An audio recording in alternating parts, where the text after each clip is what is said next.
നമസ്കാരം. കഴിഞ്ഞ ഒരു ദിവസം എന്നെ ഒരു ചെറുപ്പക്കാരൻ വിളിച്ചിട്ട് പറഞ്ഞു, ചേട്ടാ ഞാൻ നിങ്ങളുടെ വീഡിയോസൊക്കെ കാണാറുണ്ട്, പക്ഷേ എനിക്ക് ഒരു വീഡിയോസ് നിങ്ങളുടെ ഇഷ്ടമല്ല. എനിക്ക് നിങ്ങളുടെ വീഡിയോസ് കാണുമ്പോഴേ അങ്ങ് ദേഷ്യമാണെന്ന് പറഞ്ഞു.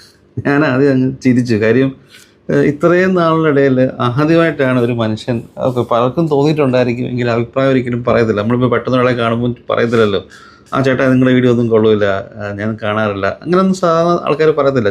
ഇഷ്ടമല്ലെങ്കിലും പറയും സൂപ്പറാന്ന് പറയും. പക്ഷേ ആദ്യമായിട്ടാണ് ഒരാൾ അയാളുടെ കറക്റ്റുള്ള അഭിപ്രായം എന്നോട് പറയുന്നത് എനിക്കങ്ങ് ചിരി വന്നു. ഞാൻ പറഞ്ഞു ഓക്കെ സന്തോഷം, പക്ഷേ ഇപ്പം എന്നെ വിളിച്ചത് എന്തിനാന്ന് ചോദിച്ചപ്പം ആ പയ്യൻ പറഞ്ഞു വീഡിയോസ് ഇഷ്ടപ്പെടാതിരിക്കുന്നതിൻ്റെ കാരണം അയാളുടെ അമ്മാവനാണ്.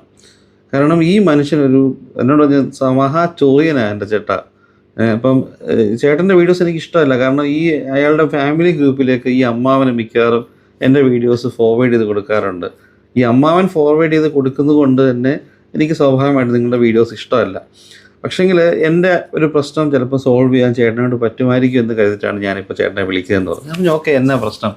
അപ്പം പയ്യൻ പറഞ്ഞു വെച്ച് കഴിഞ്ഞാൽ ഈ അമ്മാവൻ എന്ന് പറയുന്ന വ്യക്തി കുറേ കാലം ഗൾഫിലൊക്കെയായിരുന്നു. ഇയാൾ റിട്ടയർഡായി വീട്ടിൽ വന്ന് ഇപ്പോൾ ഇരിക്കുന്നുണ്ട്, ഭാര്യയുണ്ട്. ഇയാൾക്കുണ്ടായിരുന്ന ഒരേ ഒരു മകന് അവന് ഇഷ്ടപ്പെട്ട ഒരു പെണ്ണിനെ കെട്ടി കേരളത്തിൻ്റെ പുറത്ത് ഇന്ത്യക്കകത്ത് തന്നെ വേറെ സ്ഥലത്ത് താമസിക്കണം. അവൻ വരുന്നുമില്ല, വീട്ടിലോട്ട് വരുന്നുമില്ല. ഇയാൾക്ക് യാതൊരുമായ രീതിയിൽ ഒരു പിടി കൊടുക്കാതെ അവൻ നടന്നു പോവാണ്. അവൻ്റെ കുടുംബജീവൻ വെച്ച് പോകണം.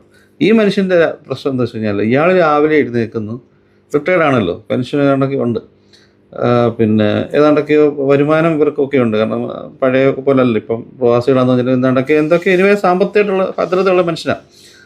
അപ്പോൾ ജോലിക്കൊന്നും പോകുന്നില്ല, അയാൾ റിട്ടയർഡായി വന്ന മനുഷ്യനാണ്. രാവിലെ എഴുന്നേൽക്കുന്നു, എല്ലാ ബന്ധുക്കളെയും വിളിക്കും. 3-4 സഹോദരിമാരും വേറെ 1-2 സഹോദരങ്ങളൊക്കെ ഉണ്ട്.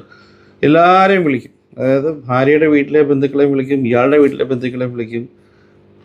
ഈ വീടുകളൊക്കെ വിളിച്ചിട്ട് ആ വീടുകളിലെ ഈ പ്രശ്നം ഉണ്ടാക്കുന്നതാണ് ഇയാളുടെ സ്ഥിരം പരിപാടി. അതായത് ഇപ്പം ഇവൻ്റെ പ്രശ്നം എന്താ വെച്ച് കഴിഞ്ഞാൽ ഇവൻ കല്യാണം കഴിച്ചാണ്, ഈ പയ്യൻ കല്യാണം കഴിച്ചാണ്.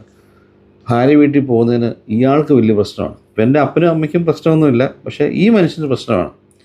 ഭാര്യയ്ക്ക് ഗിഫ്റ്റ്, ഒരു ബർത്ത്ഡേക്ക് ഒരു ഫോൺ മേടിച്ച് കൊടുത്താലോ, അല്ലെങ്കിൽ ഒരു ഗിഫ്റ്റ് മേടിച്ച് കൊടുത്താലോ, അല്ലെങ്കിൽ ഇവരൊരു വണ്ടി എടുത്താലോ, അല്ലെങ്കിൽ ഇവർ ഒരുമിച്ച് എങ്ങോട്ടൊരു ടൂറിന് പോയാലോ, അല്ലെങ്കിൽ ഇവൻ്റെ ഒരു സഹോദരിയുണ്ട്, ആ സഹോദരിയെ കല്യാണം കഴിപ്പിച്ചേക്കാണ്, ആ സഹോദരിയുടെ വീട്ടിൽ എന്തെങ്കിലും ഒരു പ്രശ്നം നടന്നാലോ, സഹോദരി എവിടെയെങ്കിലും പോയാലോ, ഇതൊക്കെ ഇയാളങ്ങ് കയറി ഇടപെട്ട് ആ വീട്ടിലങ്ങ് ഭയങ്കരമായിട്ട് ബഹളം ഉണ്ടാക്കും. ചിലപ്പോൾ ഇവൻ പറഞ്ഞ അപ്പനും അമ്മയ്ക്കും ഒരു പ്രശ്നമില്ല. ഒരു ഉദാഹരണം പറഞ്ഞു കഴിഞ്ഞാൽ ഇപ്പം